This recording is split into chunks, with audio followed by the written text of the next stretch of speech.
So welcome to Intergenerational Politics with Jill Wine-Banks and Victor Shi, where we host weekly political discussions that are engaging and relevant to all generations with experts on various issues facing our country today. This is Victor Shi. I'll be an incoming freshman at UCLA next year and also the youngest Joe Biden delegate here in Illinois.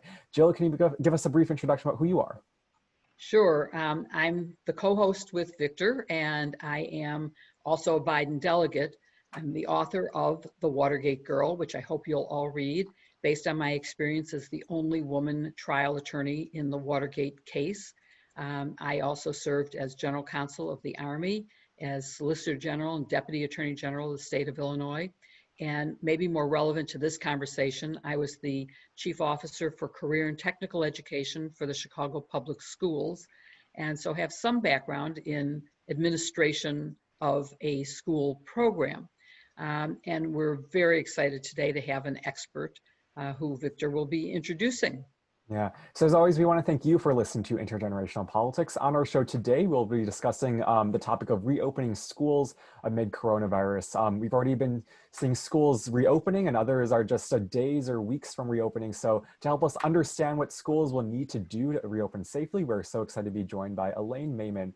And because of her book and her current research, we will also be discussing using this moment to improve higher education in general. Until a few weeks ago, Dr. Elaine Maimon was the president of Governor State University, the only public university in the south suburbs of Chicago. Through her 13 years as president, she helped lead GSU through the Great Recession of 2008, the Illinois state budget and its last months of her presidency, and the first phase of this coronavirus pandemic. Before heading GSU, Dr. Maimon was the chancellor of the University of Alaska Anchorage and vice president of Arizona State University, where she led the West Campus. She has also served on the boards of the American Council of Education, the American Association of Colleges and Universities, and will soon be at the American Council on Education. She is also a prolific writer in professional publications and is the author of Leading Academic Change, Vision, Strategy, and Transformation. So thank you so much for being here, Elaine. Thank you. It's a pleasure. Yeah, so I want to jump right into the conversation today. The debate of reopening schools has received a lot of attention in the media lately. Many peers are already beginning to go to school. Some have already gone to school. But what we've been seeing during the coronavirus pandemic is schools grappling with how to reopen without putting their faculty, professors, community, and students in harm's way. A handful of schools have opted for this complete reopening model. Some have opted for a hybrid model, and others have just shifted completely to online learning, as you're well aware. As the president of GSU, you dealt with the first phase of the coronavirus pandemic. So what do you suggest as guidelines for reopening schools and colleges in the fall? I think it's always important to work from principle. And let me just say what the three principles are that have guided me in my decisions in the first phase of the COVID crisis, and that I suggest can guide grade school through grad school. The first one is respect science. Educational institutions, we have core values in terms of being the teachers of science, those at the universities who do scientific research and develop science. And we have to stay true to that principle. We are science-based institutions, and we have an obligation to help the public understand science, reject pseudoscience and magical thinking.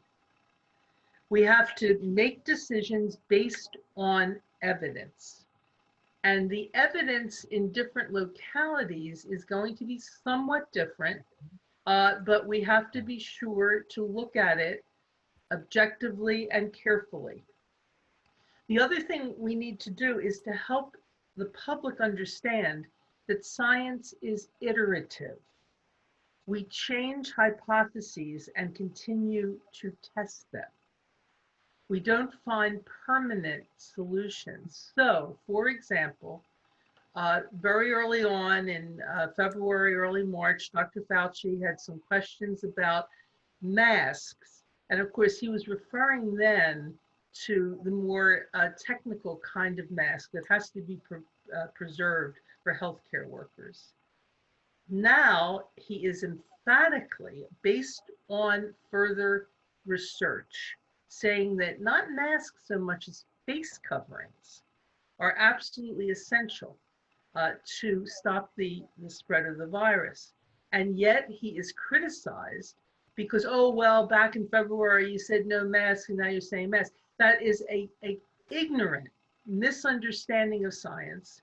And we in education have to be in the forefront of helping to explain that. So that's the first principle.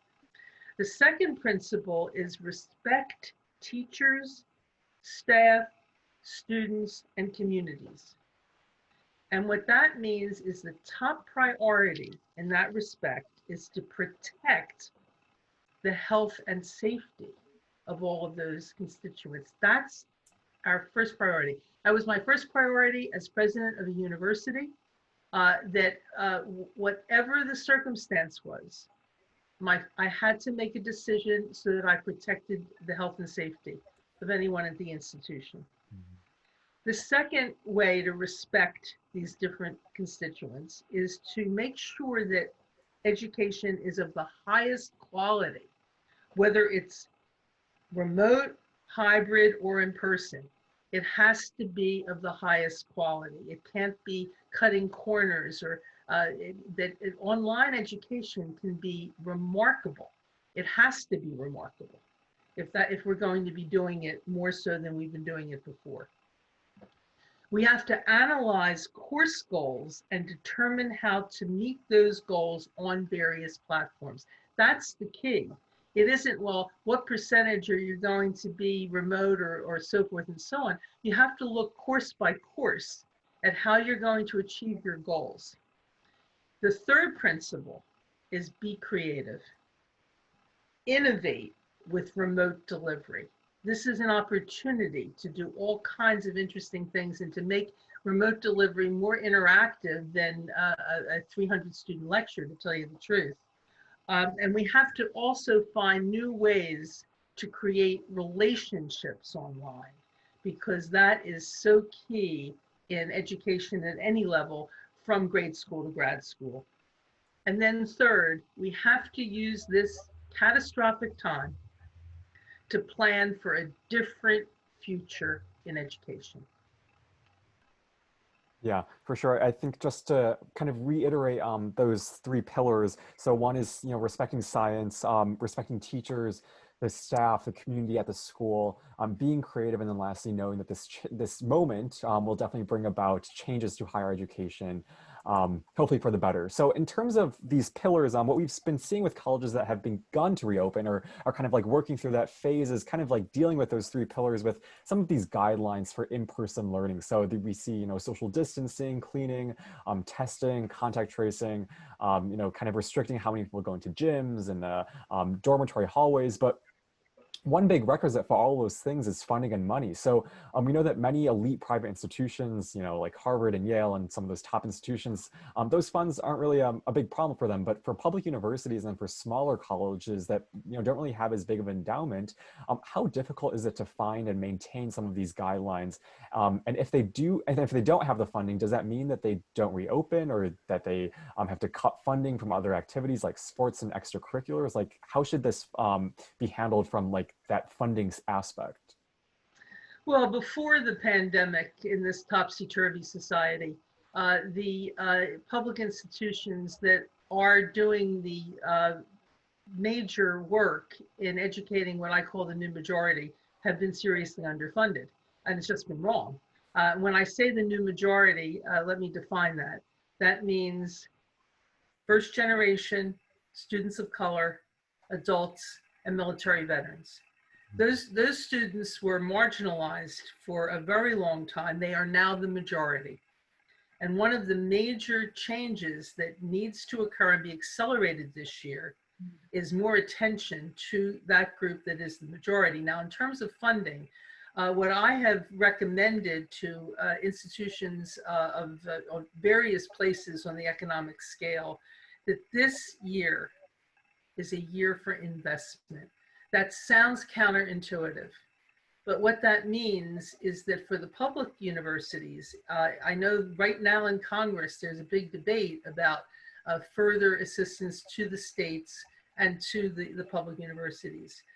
The proponents, mostly Democrats, I will say, who are arguing for more support to the states and to the public universities must win, because the states and the public universities need this support. Now, whatever, I think we are very accustomed in the public sector to do what we can with what we can. And so the public investment should be coming forward, but I know at Governor's State, I made sure that we built reserves during over the years, and you don't like to use your reserves. It's not a good idea, but this is a year when that investment is going to pay off not only in human terms, but I would argue in financial terms. Also, I think, again, we have to look at things we never looked at before. I know that private institutions are very reluctant to use their endowment, the kind of flexible monies, and that's not a lot, but some is flexible, to use money from their endowments. This is the year to do it. For the public universities that don't have the endowments, I would suggest doing radical kinds of things. The Federal Reserve has loans called Main Street loans, which that public universities that are really trying to make an effort to build for the future should look into. So in short, no, you don't close. No, you don't cut the things that really represent your future. And what you do is you invest, you make sure you keep people working, and you make sure that you are rethinking your whole way of doing things this year, so that when we come out on the other side of this, we're going to be prepared to do things a whole lot better and more financially stable. So yeah, just being creative, like you had mentioned, that last pillar, being creative, is definitely so important in this unprecedented time, but kind of shifting now towards kind of the experience that many freshmen and just college students and high school students will be experiencing is, an integral part of the college experience is not only being able to interact with, faculty and peers, whether that's in the class or the dorms or at club meetings, but also using the college's facilities. Obviously with COVID-19, these interactions will be severely limited. For my generation, many of whom will be incoming freshmen next year at universities and colleges across the nation, how difficult will it be for colleges to provide a full college experience? We'll get into deferring and kind of the options for students later, but so how difficult will that be, and how can they provide those, I guess, traditional college experiences while also enforcing some of those guidelines like social distancing, mask wearing, that are necessary to reopen schools safely? Well, first of all, it's going to be different. That's just the way it is. And that's something that students need to learn, that the world changes. And we have to find ways to be productive and find ways for self-fulfillment within those changes. And so whatever the proportion of online, hybrid, face-to-face, that's going to be a necessity. And that's where my three principles, come in very importantly. We have to respect the science, respect each other, and be creative. And I think there are many ways to do that. Okay, so now this is a particular concern from some of the out-of-state students. So next year I'll be going to UCLA. I'm here in Chicago. And so let's say that there is an outbreak of COVID-19 on campus if we kind of do go back to campus. So in that case, I'd assume that many students will be panicked that it may spread to the rest of the campus. And those students will have to quarantine for at least 2 weeks, which will impact the professors and also the students' learning experience. So if there was an outbreak of COVID-19 on campus, would colleges have to send their kids back to home? Can they keep their students on campus knowing that a student who has COVID-19 may spread it to other faculty members and students? Like how would these kind of issues be grappled with if there were an outbreak of COVID-19 on campus? Well, first of all, it's going to be different given the different circumstances of the various institutions. Mhm. For Governor State University, for example, we are mainly a commuter campus. We have a very small proportion of the students living in Prairie Place, which is our living learning community, where we have 3 faculty members living. So it really will be a living learning community. We never closed Prairie Place. We didn't close in February, March, April. Why? Because it was the safest and healthiest place for the students who chose to stay there. We made it possible for any student who lived nearby, wanted to go home, get a refund on the rent. Now, that wasn't the issue. But we have a number of students who live in Englewood, a section of Chicago, which is not a healthy place. It wasn't healthy before the pandemic in many places. And let me just give great respect to the people of Englewood and the great work that they are doing to make it a healthier place. But the fact of the matter was that our students wanted to stay in Prairie Place and to be semi-quarantined there. So fortunately, we didn't have any outbreak. I think the students were very appreciative of being on campus. We had very strictly enforced procedures. We basically, the campus was not crowded. I mean, we didn't have on campus person-to-person classes, with very rare exceptions. Nonetheless, we did have, we had certain people who had to work on campus. We had our police, our buildings and grounds. We had others who had to be there from time to time. But I think those who were there had a strong appreciation of our allowing them to be there. And we didn't have any challenges in terms of the masks, in terms of the social distancing, and so forth.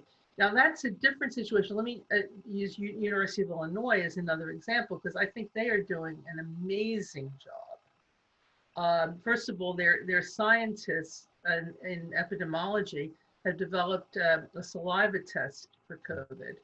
And you can get the results in 4 hours. I do not know why this isn't more widely distributed across the United States. I mean, 4 hours. I mean, it isn't getting tested, it's getting the results from the testing. I mean, if you have to wait more than 48 hours for your results, you might as well not have taken the test. So University of Illinois, there's an article in the Tribune today. They're going to have everyone on campus tested twice a week with the saliva test. So they're going to, be able to have very good knowledge about who needs to be quarantined, sent home, whatever space they're going to reserve on the campus for quarantine. The other thing, and that's important, and then let me just make another point. I know that Governor State University, Moraine Valley Community College, we are giving instruction to people in contact tracing. You talk about employment, that's an area that is just so in need of more people who can trace contacts for those who have been exposed. And I would just say that every community college and public university should be providing some education in contact tracing, because it's not a formulaic or easy thing to do. I mean, you have to be able to ask people some questions that they're not going to want to answer. You have to be a little bit of a social worker. You're going to have to be a very good communicator. And this is not something you just know how to do naturally. So in any case, my general answer to your question is that it's situational. It has to do, with the nature of the student population. It has to do with what they're doing with testing. Yeah, I mean, so obviously for those colleges that are reopening or are thinking about doing some like hybrid model of in-person online learning, like those guidelines are so essential for bringing those students back to campus. But for the colleges that are staying online, a lot of my peers, including myself, are considering the possibility of deferring a quarter, semester, or year because of that, option of, we don't want to pay for tuition given that, it'll all be online classes and that, you know, it'll be interrupt with kind of the traditional college experience. But given that many of the colleges will be either all online or some form of hybrid mode, is it worth for students to pay for such high tuitions, but lacking that vital in-person that instruction and experience that makes college such a unique time in our life? Well, first of all, I really believe it's very important for students to be in a structured academic environment, but it doesn't have to be the conventional one. I think that, again, it goes into my point about being creative. I mean, congratulations in UCLA. It's a great place. I think you'll be very successful there.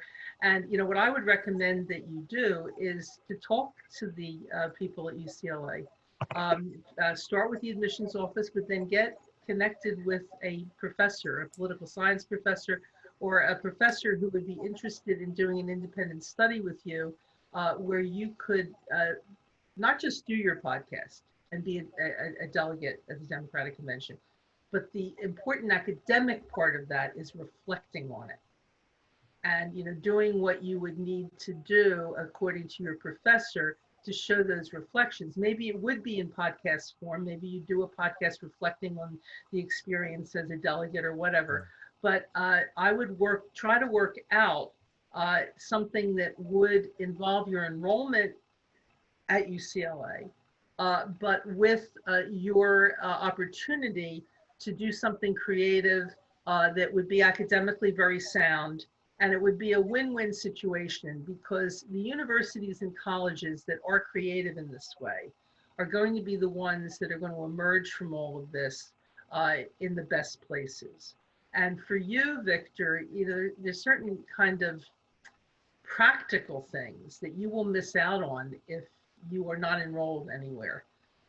You know, for example, in the spring under the Federal CARES Act,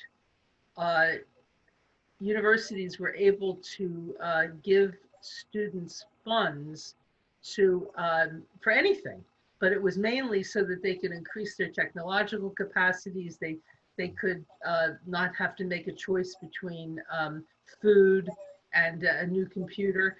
And Governor State University was able to give up to $1,000 to each student who made a brief application, but who was also FAFSA eligible because of the federal guidelines. That had to be. If you're not in school at all, you're not going to be eligible for anything that the government comes up with. And I sure hope they come up with something in these negotiations this week on what's called the HEROES Act from the House. And so let's say that things don't work out with UCLA and you can't arrange for this kind of independent study where you'd be an enrolled student. The other option for you and for other students is to enroll in a local regional public like Governor State or community college. Make sure that you would be taking courses that UCLA would take and transfer, and you can get approval in advance for that with your deferring admission. You would have to talk to people there, get something in writing that would show that your courses would transfer. But then you would still then be in a structured educational environment. And I think it's a good thing anyway, because this coming year is going to be a year of tremendous ambiguity, tremendous stress. Mm-hmm. And I think that the more that students can be in a structured environment with that kind of larger support system that you have from education, the better off the student will be. Mm-hmm.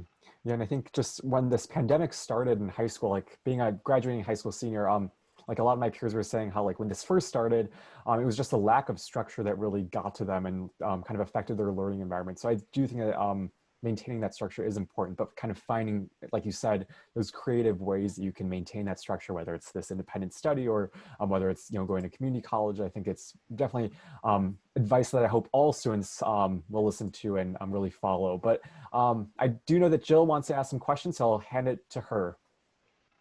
So once again, Elaine, thank you very much for joining us and for this great conversation.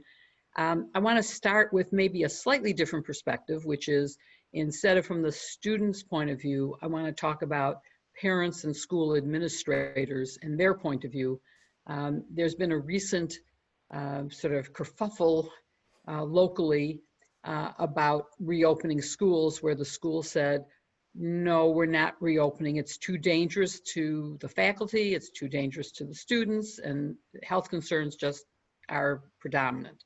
But parents were arguing that their students needed the social interaction and in-person instruction, and that online wasn't as good, and so they were pushing for the school to reopen. So how do you balance reopening safely, whether it's, totally online or some kind of hybrid, with the desire of parents to have a complete reopening with total in-person education? And I suppose even with, the pressure of the Trump administration to let the economy get started by letting schools reopen so that parents don't have to stay home to educate their children or to even just supervise their children. They could go back to work. How do you balance that? Well, I'll go back to my principles: respect science, respect each other, and be creative. The idea is that, yes, there's scientific evidence on the importance for children to have interactions and so forth. You know what really, though, just a tangential item, just puzzles me. The Trump administration and others have been such proponents before of homeschooling, that homeschooling was, the thing to do. And now suddenly they are the great proponents of opening the public schools. Although I do want to add, I think that his grandson, Barron, is going to be starting online school, like completely at home, which many people have been like, why is he doing online school? But then Trump is forcing all these schools to reopen. It just seems hypocritical in that sense. But yeah. Well, it is remarkable. But, I think that the whole idea is that you have to look at the scientific evidence in the different areas. And you've got to take this thing out of politics. Yes. Because there's scientific evidence that has to be balanced. And remember, science is not exact. You have to always be balancing the various pieces of scientific evidence. Yes, students do need the interaction. We have a 6-year-old granddaughter who is just yearning to go back to school. I mean, it was kindergarten canceled for her this year. And she had, she's in a wonderful school district, and the kindergarten teacher would do one-on-one with the kids. And I think it's going to be a whole lot even better for first grade, but for crying out loud, it's first grade.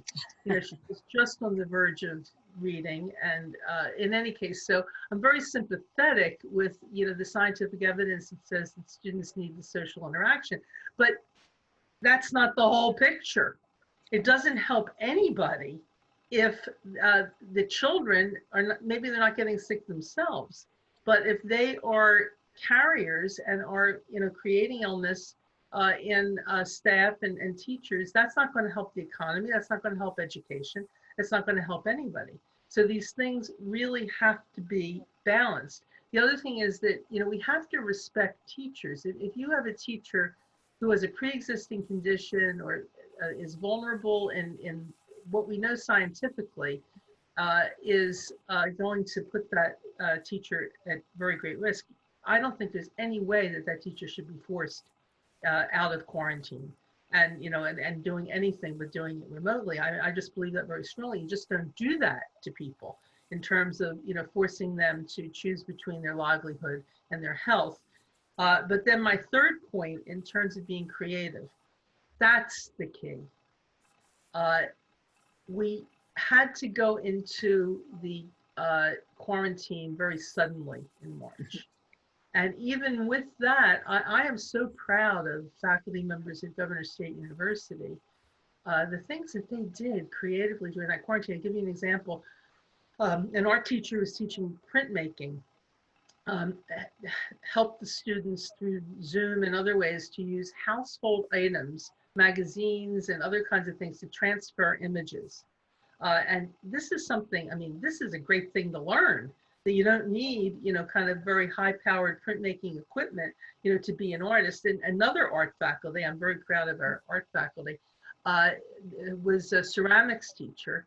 And she did videos on helping the students individually in their homes, do the clay pots. And then she went door to door, social distance, Wow. picked them all up, took them into the kilns in our art studios and fired them.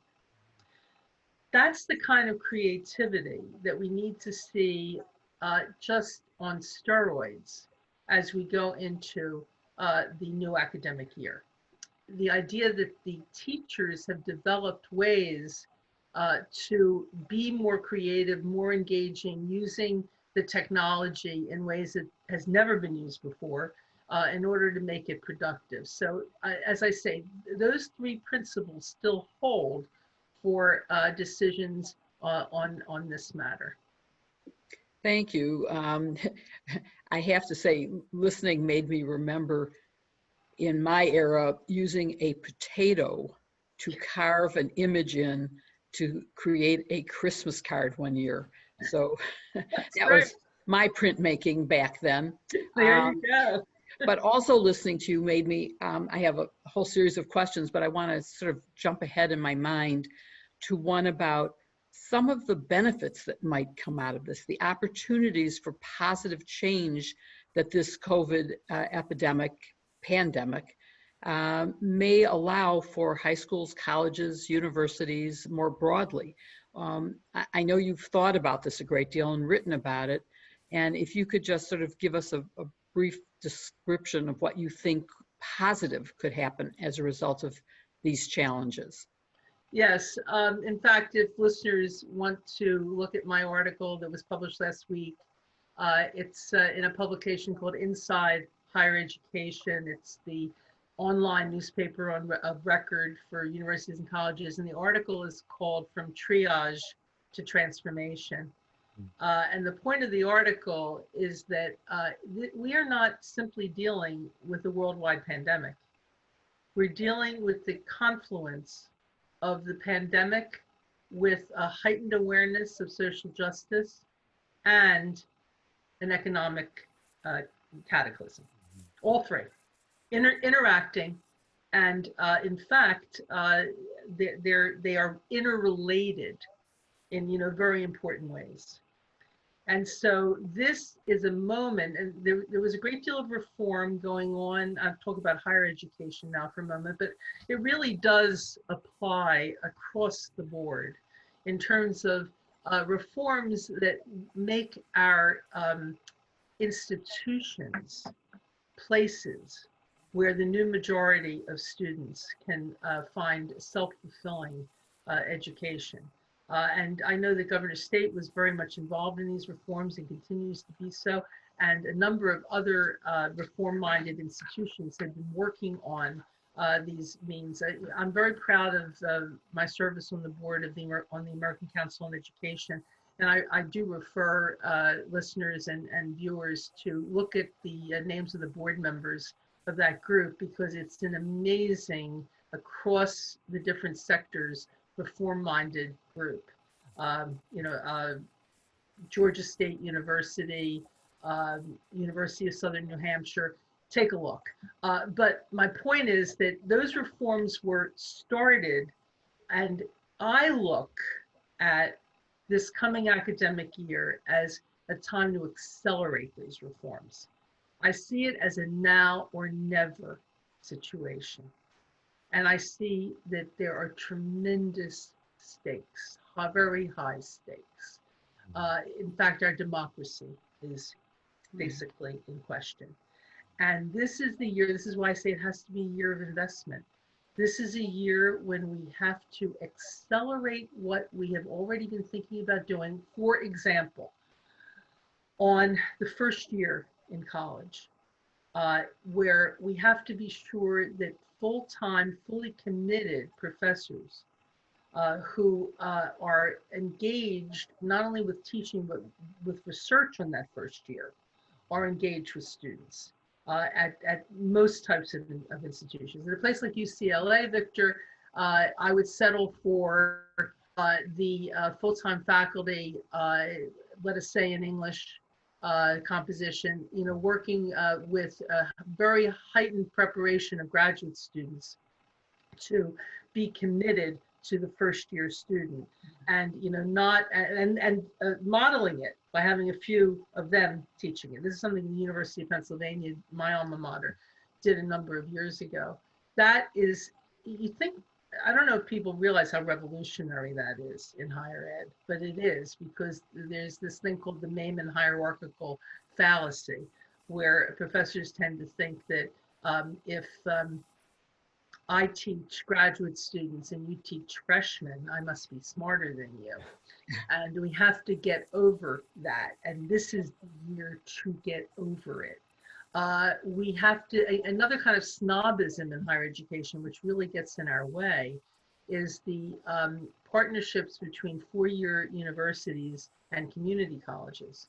The vast majority of students of color and first-generation students begin at community colleges. And we have some absolutely top-notch community colleges in this country. And we have to find pathways for the students who have begun at community colleges to go on for a four-year bachelor's degree and beyond. Now, again, Governor State University has modeled this. We've got national recognition for our pathway program called the DDP program. I recommend that, again, people look it up. It's called the dual degree program. It's not dual enrollment, that's different.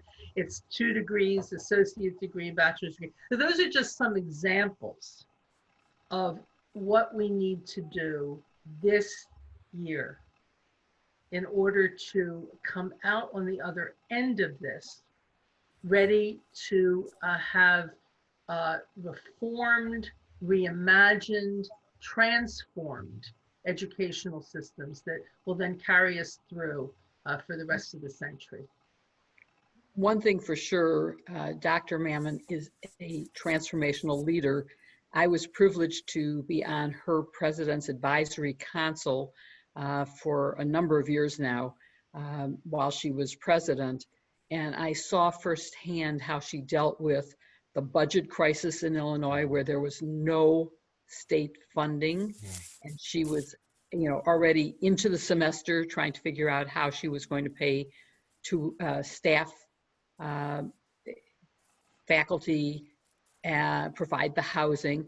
I also saw her transform Governor State from a 2-year junior senior only, which is unusual. Most community colleges, or many maybe freshman sophomore, but they were a school that was only for juniors and seniors.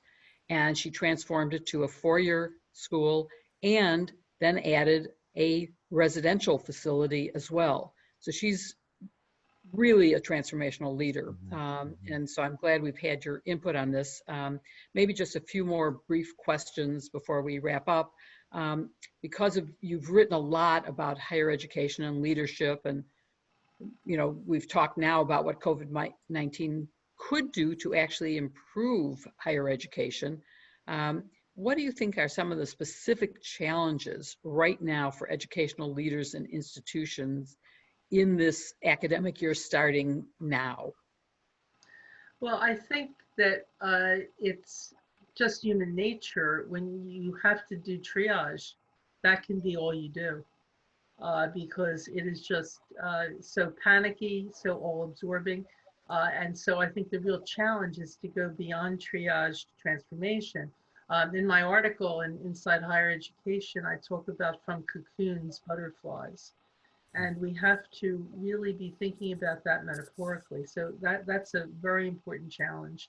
And the other challenge is that it is just so disheartening to see how all of this is being politicized and, basically, misrepresented. We need the public to have a better sense of what's at stake here. And the importance of education. And your podcast is very important. I hope a lot of people listen.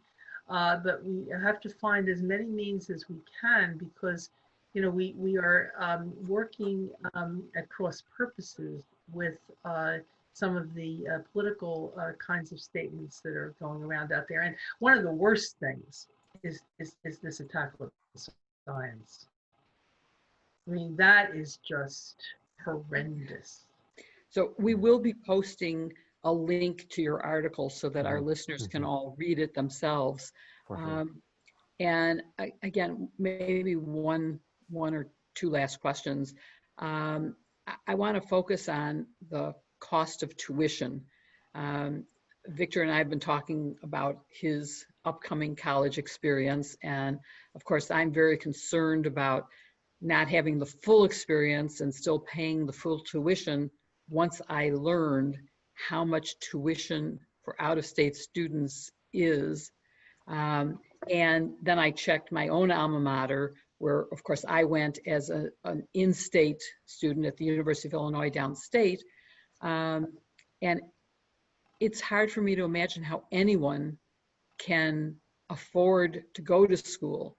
So with the rapidly rising costs, is there something that we can say to parents or students, and something that we can do to control those costs in order to allow students to attend?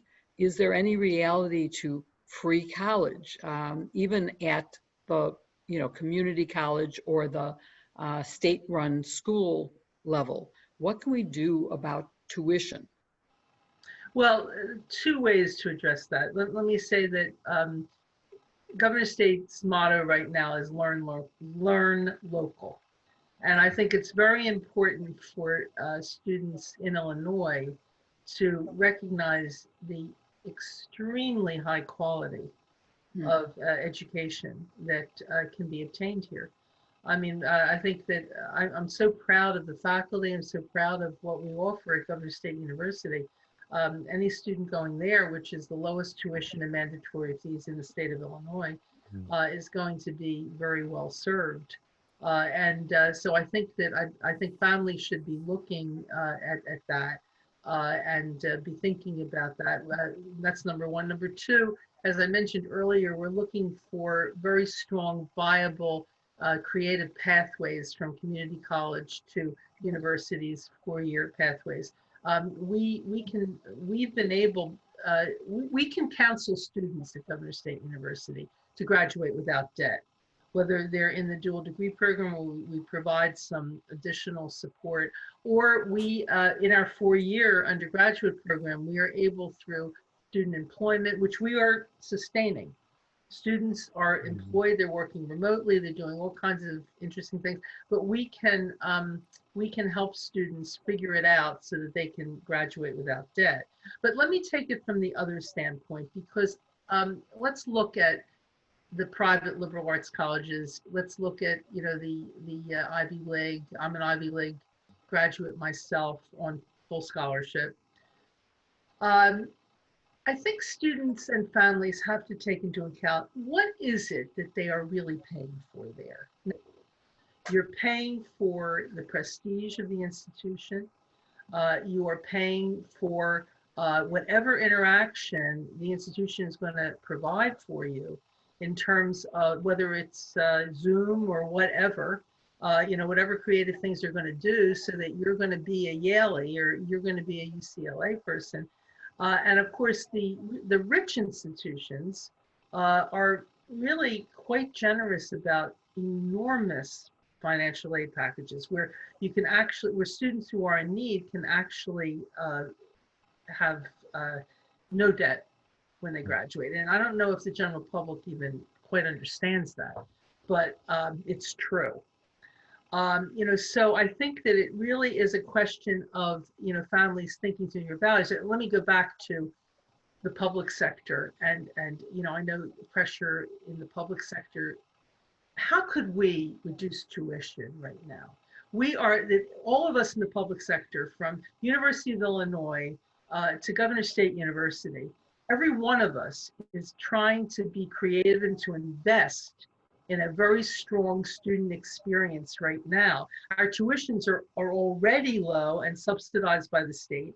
And there's, we still have to pay, we not only do we have to pay the faculty, we have to pay the faculty in the summer, for example, to really learn more about creative remote education. So any kind of demand for the publics to reduce tuition is just not realistic. It's not really taking into account what it is we're trying to do in terms of, the three principles of respect science, respect each other, and be creative. So I get very impatient, with the calls for the publics to reduce tuition. As a graduate of the University of Illinois, where I think I got a first-class education at a very, very low rate when I was in school. We were talking hundreds of dollars a year, not thousands. And then going to an Ivy League law school. And there's no doubt that I think it opened doors to me that might not have otherwise been opened, having gone to an Ivy League school, and introduced me to people that are my lifetime friends, who are all outstanding individuals. So there are pros and cons of everything. I got a great education at a very low cost as an in-state student, and think it's all terrific. And I also, as someone who spent a significant portion of my career as a corporate officer, I understand the economics of it and the costs. You have to pay faculty, you have to pay for the facilities, you have to pay for the maintenance, you have to pay for supplies.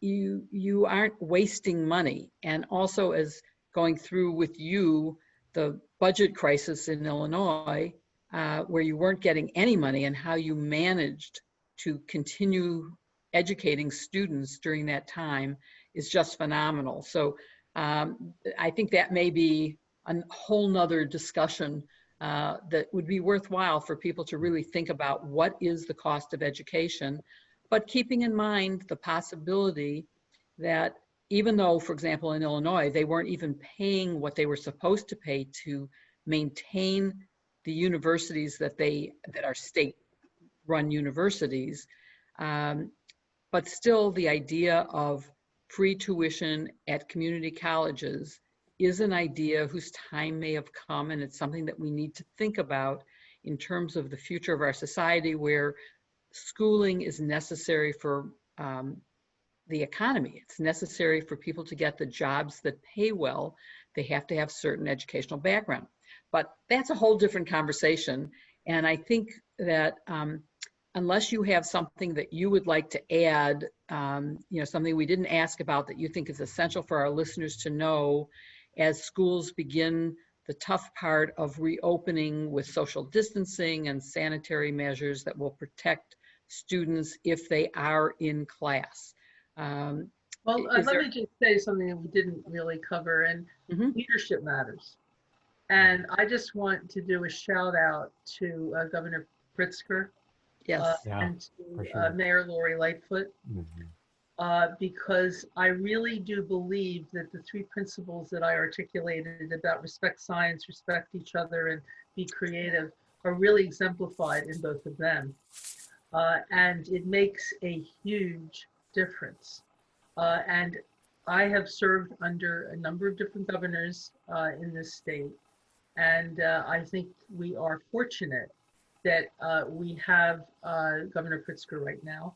yes. And I think that the general framework that he's established for the state and for the openings and the different phases is really important. So I just want to I certainly want to make a point of that. And also just to let viewers and listeners know that when this pandemic first struck in March, the public university presidents were on conference calls with the governor's office just about daily, including weekends, as we sorted out, what science was saying and just what it would mean for us in terms of public universities. And I know that support from the governor's office and from the Illinois Board of Higher Education have continued, and that's very important to the state. And it's a model for other states, because I think we've all seen other ways of dealing with this issue. Thank you, Elaine. I'm glad you mentioned that, because we are a very lucky state to have Governor Pritzker and Mayor Lightfoot. I think they have both been extraordinary in leading us and will continue to do so. So thank you for mentioning that. I'm very happy with that. So Elaine, as you've said, respect science, and that means everyone should be wearing a mask. And respecting others, everyone should be wearing a mask because you may be asymptomatic and you don't want to infect someone else. So please, everyone, respect science. Good, thank you. It's been a pleasure to talk with both of you. Yeah, thank you so much. We hope you listening also enjoyed this episode. Be sure to follow us on YouTube, Twitter, and Facebook, and send us suggestions, ideas for future topics, and speakers you would like to see via Jill, myself, or our website. Lastly, Intergenerational Politics is now on Apple Podcasts, so be sure to subscribe and rate our channel to support us. Thanks for listening, and see you on our next episode.